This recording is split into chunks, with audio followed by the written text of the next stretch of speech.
There's 5 different factors in the way of us getting to our dreams. And then she ended up going on prom with my homie. People's contact list will hold more value than G Herbo, homie. Like, I was just tapped in with all them. What's up, everybody? We back with on the DCL podcast. I gotta be delusional. You just have to have that tenacity to work and like just go at it. That discipline. Kanye, he has stayed in like the whole 3 summers, like just making songs and stuff, and like look where he at now. You're gonna have to miss out on a lot, bro. Last night there's a party going on. I'm in my room till 4 a.m. editing. It be like that. Bro. That's just what I gotta do to get to where I want to be. Like literally sitting in front of the computer feeling miserable. Like you sitting over there hunched over the computer just editing. Hey, wrist hurting, bro. Back hurting. You leaned over, hunched over and shit, bro. Eyes just itchy and shit. You grow your eyes and shit. Like, bro, them dog days, bro. You gonna look back at that shit when you get to that point. You gonna be like, it was all worth it. Like even if you can't see it right now, like I said, you just gotta have that level of confidence. I can see. Now that I'm in a position where I've seen that something that I came up with has the potential to go far, you know, it's easy. It's a little bit easier for me now to push towards it, you know. But before it happened, it wasn't always like that. Like I couldn't always see it. I didn't always know what direction it was gonna go in. I didn't know if it was gonna go up or down. But I knew I was still gonna get to it. Like.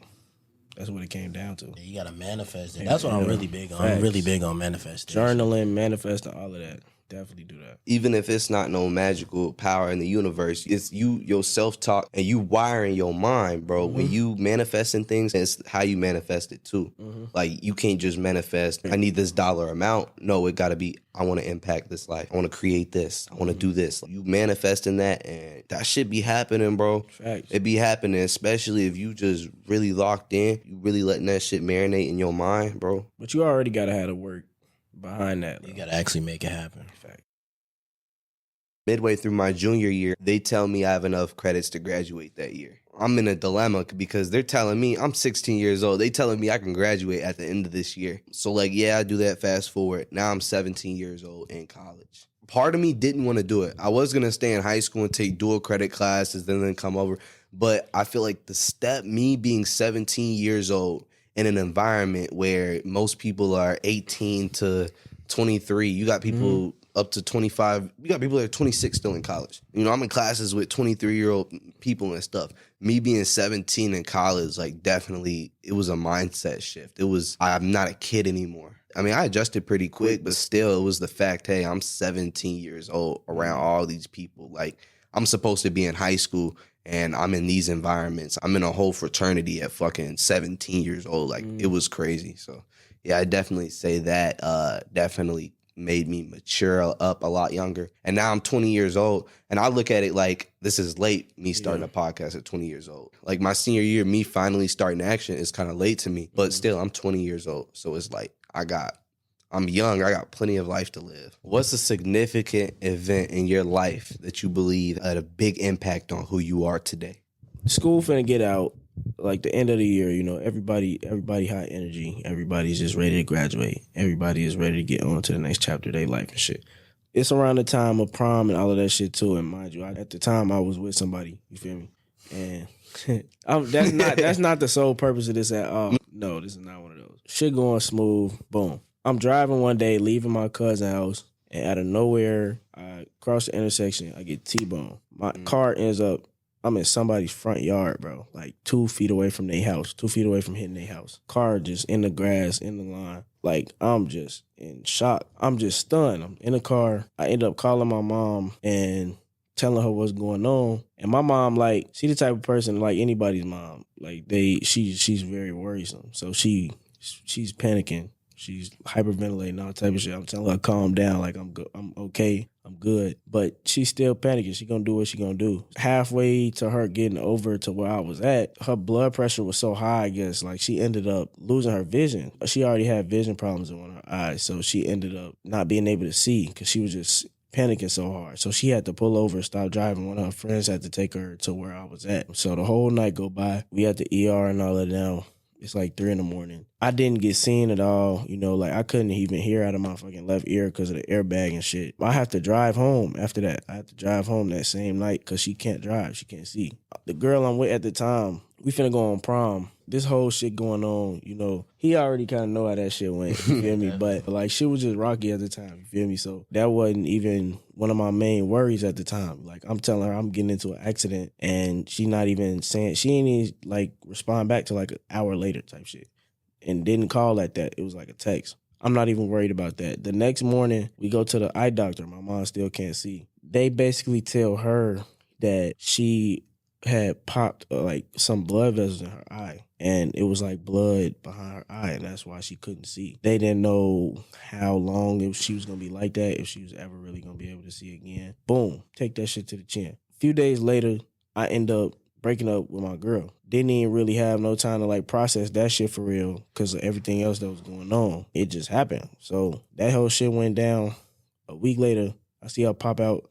Mind you, I said prom was like the next week. I see her pop out going to somebody else's prom, going on prom with somebody else. I was like, damn, like it's one of those shit. I mean, hey, it is what it is, folks. It was just like that whole week was just so overwhelming in a way. It just changed me forever. I'm not gonna lie. I mean, ever since then, I just really like had a different appreciation for life. I just looked at life differently, and that's why it like kind of motivated me to push harder and fight through shit. Cause like some of that shit, my mom, she's still going through some of that shit. So a different, you know, motivation, a different want for this shit now. So, you know, I just got to get to it. I owe a lot to that time though, because like it changed me for the better. It got me a lot more sharp. It disciplined me more. I stopped taking a lot of shit for granted. I can look back at it now and laugh at some of that shit, but at the time, this shit damn near like was some traumatizing shit. I'm not gonna lie. I don't think a lot of people know this, but basically, like, my dad, he had, like, hip surgeries, like, 2 hip surgeries. So, like, seeing him in that process, I was like, wow. And, like, knowing my dad, he's, like, he don't want nobody, not saying he don't want nobody to help him, but he's just gonna, like, keep, like, fighting, like, keep, like,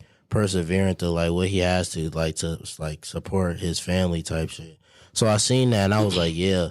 That was the first change. I was like, yeah, I really got to, like, make this happen because me seeing, like, him never give up and, like, it just feel like I have no excuse for me not to, like, get to where I'm supposed to be. After I stopped playing football, I just started, like, smoking, like, really heavy, like every day, like, before school, after school, like, pens, everything. Like, I started to feel, like, numb. Like, I didn't have, like, no emotion. Like, my parents would be, like, talking to me or expressing something to me, and then they'll be, like, telling me, like, you so nonchalant. And I couldn't really see it because I just felt like all my emotions was just numbed up and, like, put away. So then that's what really happened was I used to have, my first car was a Kia Forte, right? One day, I'm coming back from a football game, and I look in the front yard, and my neighbor knocks on my door.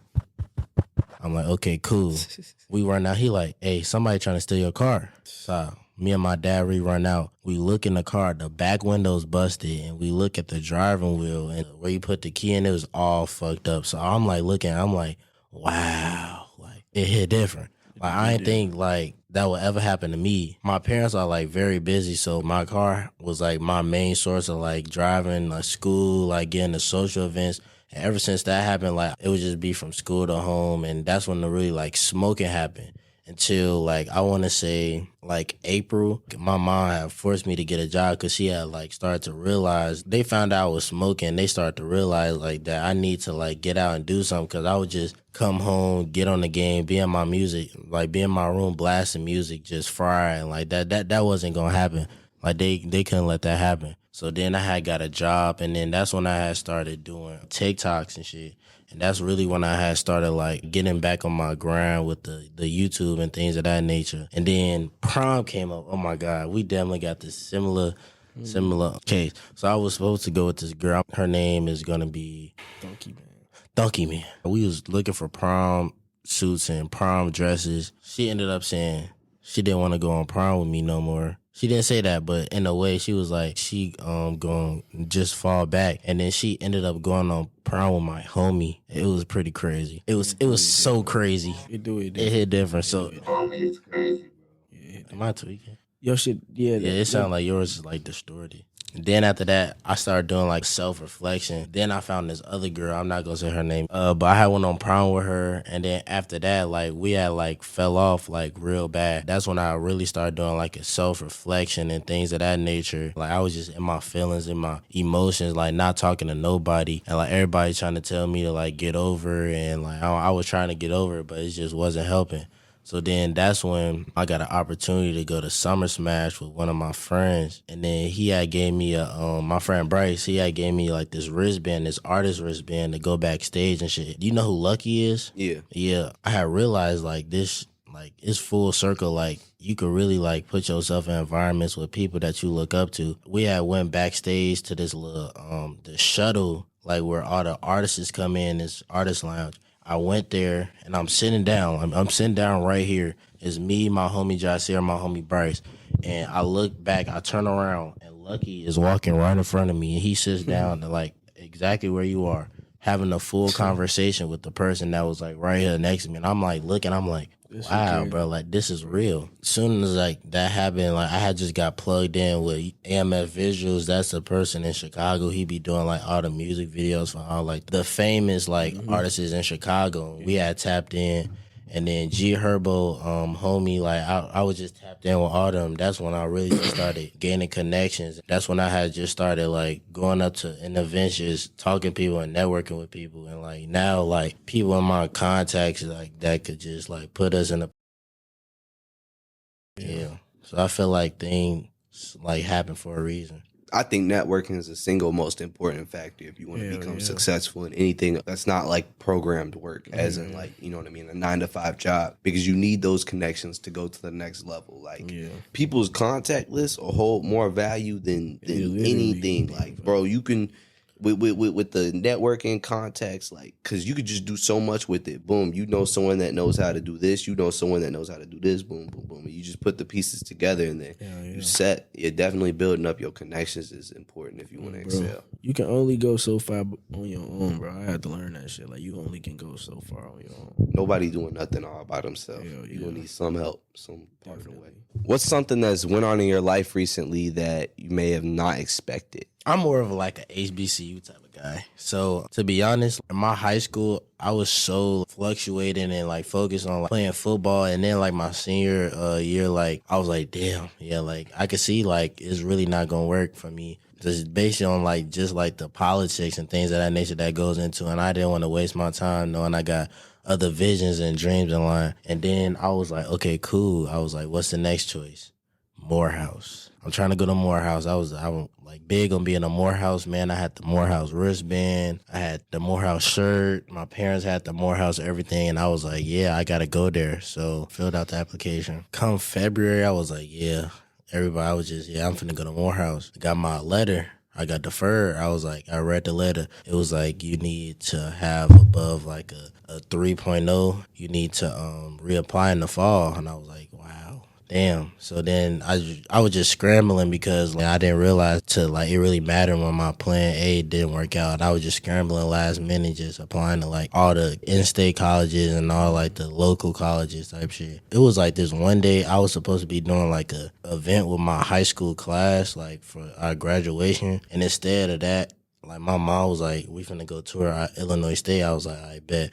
And then I was like just deciphering, like standing up all night. I was like, Mom, I really don't want to miss this event. But like it was like something I really had to do because other than that, I was just gonna be at like either like Eastern, and that wasn't gonna be the case. And then I ended up coming here, and it was like wow, it was like it was something nice. Like I didn't expect it to be what it was, and like now I'm here for sure. It was crazy. Before I got to college, I didn't really give a fuck about college. I'm not gonna lie. Reason I say that is because like I kind of know like or knew at the time like what I wanted to do. Like I knew what direction I wanted to go in my life in a certain aspect. So I felt like I didn't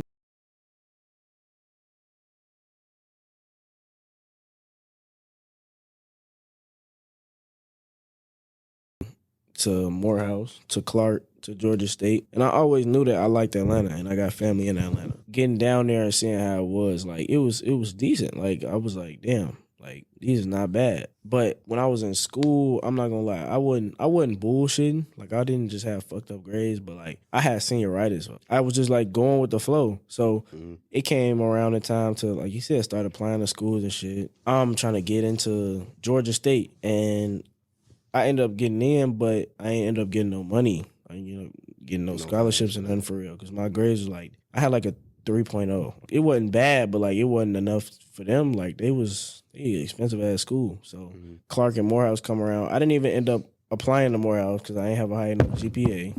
And with Clark, I was just too late. I had missed the deadline already. Similar how he said, I ended up hearing about I-State through one of my homies. Like I didn't really know what I was gonna do as far as college. I damn near was gonna go to this school back home. It's called Northeastern Illinois University.